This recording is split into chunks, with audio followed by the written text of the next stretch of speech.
मित्रों नमस्कार। यहां हम बात करेंगे कि राहु केतु के परिवर्तन का क्या प्रभाव रहने वाला है। इससे पहले की वीडियो में हमने भारत के बारे में क्या परिवर्तन का प्रभाव रहेगा, मेष लग्न वालों के लिए क्या प्रभाव रहेगा, वृष लग्न वालों के लिए क्या प्रभाव रहने वाला है, इसकी चर्चा किया। अब यहां हम बात करेंगे मिथुन लग्न अथवा मिथुन राशि वालों के लिए राहु केतु के इस परिवर्तन का क्या प्रभाव है। सितंबर में बड़ा परिवर्तन हो रहा है। दो ग्रह एक साथ एक समय राशि में परिवर्तन कर रहे हैं, गोचर में परिवर्तन कर रहे हैं। तो क्या प्रभाव स्थापित करेंगे, इसको बृहत रूप से जानेंगे। इसी कड़ी में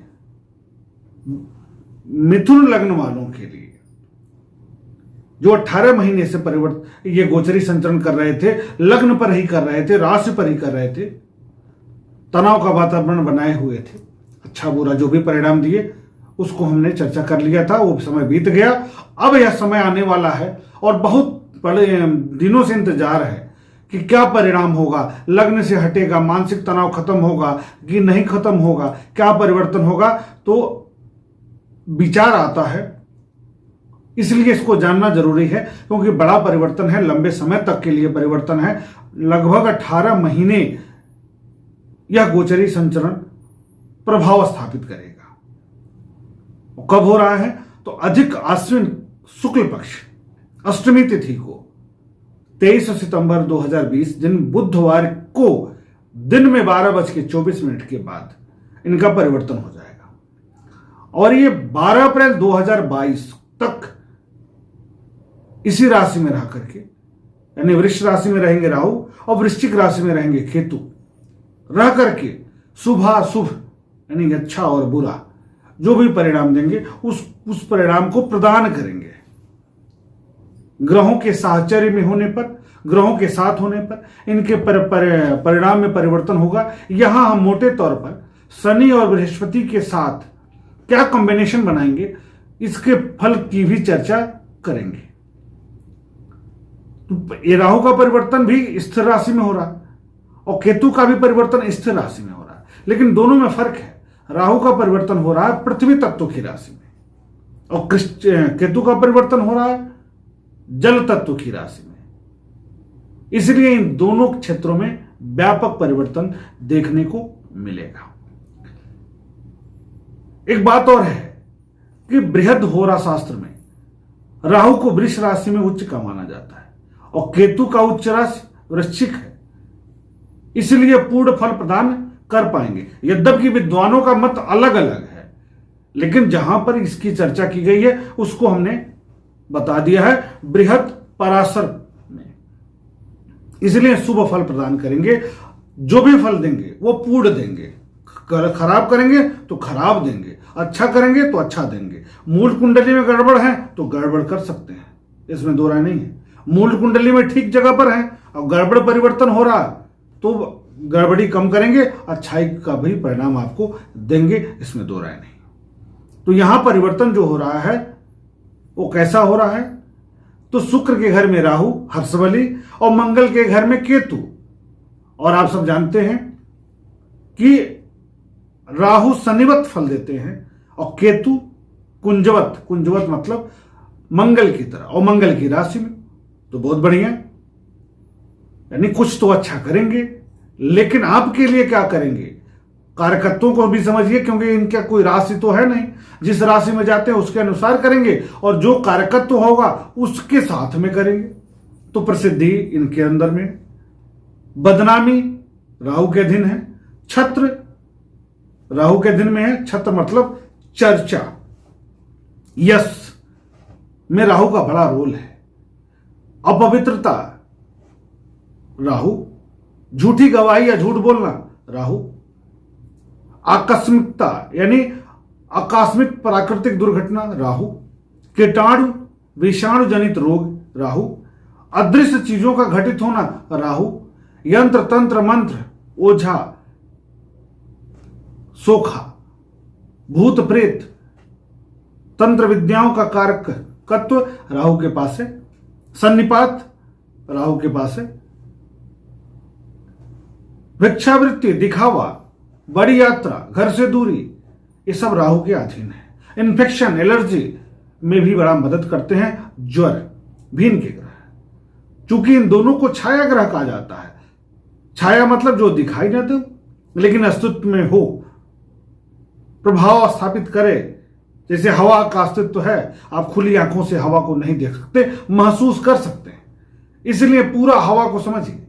अनुकूल हवा हो गई तो आपकी यात्रा आसानी से हल हो जाएगी, प्रतिकूल हवा चल गई तो आपकी यात्रा कठिन हो जाएगी। बस यही प्रभाव है राहु का। मां दुर्गा का उपासना और भोलेनाथ का उपासना भी राहु के कार्यकत्व में आता है। अब मिथुन लग्न वालों के लिए इनका परिवर्तन हो रहा है द्वादश भाव में। और आप सब जानते हैं कि द्वादश भाव का जो परिवर्तन होता है बड़ा अच्छा नहीं माना जाता है, बहुत बढ़िया परिवर्तन नहीं होता। व्यय भाव में परिवर्तन हो रहा है। वो दृष्टि कहां कहां पड़ रही है? चतुर्थ भाव पर, छठे भाव पर, अष्टम भाव पर और एकादश भाव पर। कहां कहां दृष्टियां होती हैं इसकी चर्चा हमने एक वीडियो में अलग से कर लिया है। आप चाहेंगे तो वहां स्पष्ट रूप से देख सकते हैं। हिंदुस्तान पर क्या प्रभाव पड़ेगा, चराचर जगत पर क्या प्रभाव पड़ेगा, व्यवस्थाओं पर क्या प्रभाव पड़ेगा, इसकी चर्चा हमने वहां विस्तृत रूप से किया है। यहां हम केवल मिथुन लग्न अथवा मिथुन राशि की बात करेंगे। तो पहले जो मानसिक पीड़ा थी, लग्न पे थे तो जो मानसिक पीड़ा थी वो समाप्त हो रही है। व्यय भाव पर गोचर करेंगे, व्यय होने जा रहा है, खर्च होने जा रहा है तीव्र गति से। आंख की समस्या होने जा रही है, प्रवास होने जा रहा है यानी घर से दूरी होने जा रही है, माता को कष्ट होने जा रहा है, सीने की तकलीफ होने जा रही है, कफ, खांसी, सर्दी, एलर्जी, घबराहट परेशान करेगा। गृह और वाहन पर खर्च होगा, इसमें दो राय नहीं। गृह और वाहन पर खर्च होने का मतलब समझिएगा कि गृह, अगर आप घर बनवाने की योजना बना रहे हैं तो इस अवधि में होगा। हो सकता है कुछ कर्ज लेकर भी आप घर बनवाएं या घर खरीदें। वाहन भी ले सकते हैं, वाहन पर भी खर्च हो सकता है। तो एसेट्स तो बनेंगे लेकिन खर्च होगा। बैंक बैलेंस खत्म होगा इस वक्त में। आंखों की दिक्कत हो सकती है, खुजली, एलर्जी इत्यादि हो सकती है। बुजुर्ग हैं, मोतियाबिंद का ऑपरेशन भी हो सकता है या अन्य कोई भी समस्या आंखों से संबंधित आपको परेशान कर सकती है। रोग ऋण शत्रु पराजित होंगे, अर्थात रोग मुक्त होंगे। बहुत दिनों से परेशान हैं तो रोग समाप्त करने में पूरा मदद करेंगे।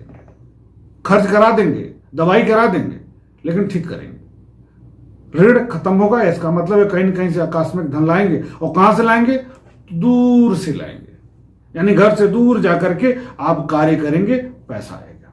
व्यापारिक हैं आप तो व्यापार बढ़ाएंगे। घर से दूर जाकर के आप जहां व्यापार करते थे वहां से दूर जाकर के व्यापार आरंभ करेंगे आप। बड़ी यात्रा खूब होगी, खूब खर्चा होगा। विदेश भ्रमण भी हो सकता है। अब कोरोना का काल है तो आप कहेंगे कैसे होगा? तो कोरोना कभी तो खत्म होगा, जब खत्म होगा तो आप जाएंगे, निश्चित जाएंगे। आपको यूरिन रिलेटेड प्रॉब्लम बहुत परेशान करेगी। थायराइड है तो परेशानी बढ़ेगी आपको, इन्फेक्शन बढ़ेगा, पैर में चोट लग सकता है, पेशाब संबंधी समस्या किसी भी रूप में परेशान कर सकता है, दर्द हो सकता है पैरों में, यूरिक एसिड बढ़ सकती है इस अवधि में। बहुत खान पान पर ध्यान रखना है आपको। लीवर की समस्या भी परेशान कर सकती है, इसमें दो राय नहीं है। पीलिया हो सकता है, इन्फेक्शन हो सकता है, क्यों होगा अभी इसकी चर्चा हम करेंगे, विस्तृत रूप से करेंगे। माता को चोट लग सकता है, माता को ऑपरेशन भी हो सकता है, विदेश यात्रा भी हो सकता है। मूल कुंडली में यदि ये दूसरे, चौथे, 8वें और 12वें हैं तो आपको बिल्कुल सतर्क हो जाना है और राहु की शांति करा लीजिएगा। मेरी सलाह यही रहेगी कि आप राहु की शांति बिल्कुल कराइएगा। कोताही नहीं बरतना है, देरी नहीं करना है। क्यों होगा इसको भी समझ लीजिए। अरे भाई, मिथुन लग्न में अष्टमें शनि अष्टम भाव में ही गोचर करेंगे पूरे इनके कार्यकाल के दौरान। बीच में कुंभ राशि में वक्री मार्गी गति से जाएंगे, उसके प्रभाव को छोड़ देते हैं तो शनि की दृष्टि राहु पर और राहु की दृष्टि शनि पर पड़ेगी। और वहीं पर बृहस्पति भी 19 नवंबर के बाद चले जाएंगे। तो बृहस्पति शनि पर राहु की दृष्टि और राहु पर इन दोनों की दृष्टि, इसलिए राहु का नकारात्मक फल तो ठीक होगा क्योंकि बृहस्पति की दृष्टि पड़ेगी, लेकिन शनि की भी दृष्टि पड़ेगी, इसलिए उनके स्वभाव में परिवर्तन नहीं होगा। खर्च में वृद्धि होगी, स्वास्थ्य का दिक्कत होगी, पेट की समस्या होगी, एलर्जी की समस्या होगी, तो ध्यान देना पड़ेगा।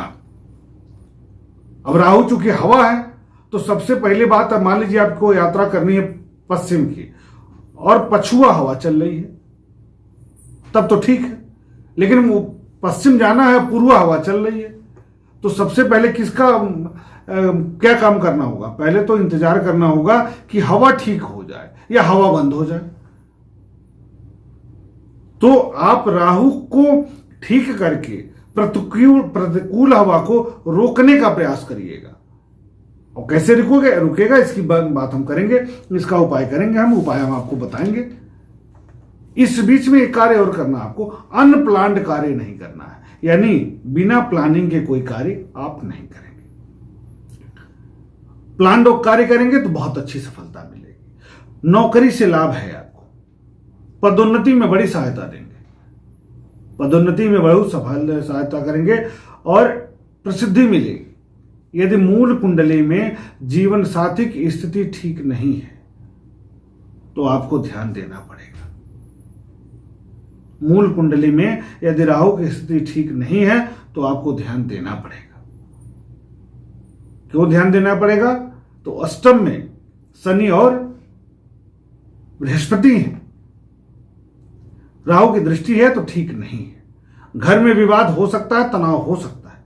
आपको व्यसन से बचना है, यानी पान, बीड़ी, सिगरेट, दारू इत्यादि से पूरा परहेज करना है, एकदम रोक देना है, नहीं तो भयंकर बीमारी पैसा इतना खर्च करा देगी कि आप पागल हो जाएंगे।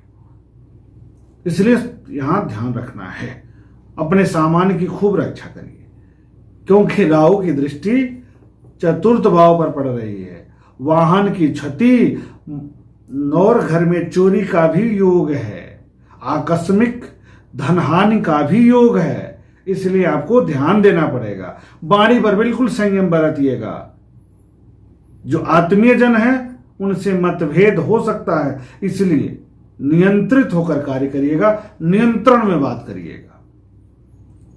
राहु की महादशा भी अगर चल रही है इसी बीच में और मूल कुंडली में भी दूसरे, चौथे, 8वें और 12वें हैं, तो मान के चलिए कि आपकी स्थिति ठीक नहीं होगी। सारे जगहों से निराशा और खर्च में वृद्धि। ऐसे में राहु की शांति करा लीजिएगा और शनिवार के दिन काले कुत्ते को रोटी खिलाइएगा, गाय को रोटी खिलाइएगा और राहु की वस्तुओं का दान करिएगा।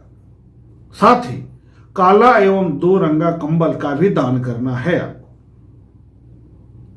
और एक उपाय और करिएगा, शुक्र का उपाय करना है।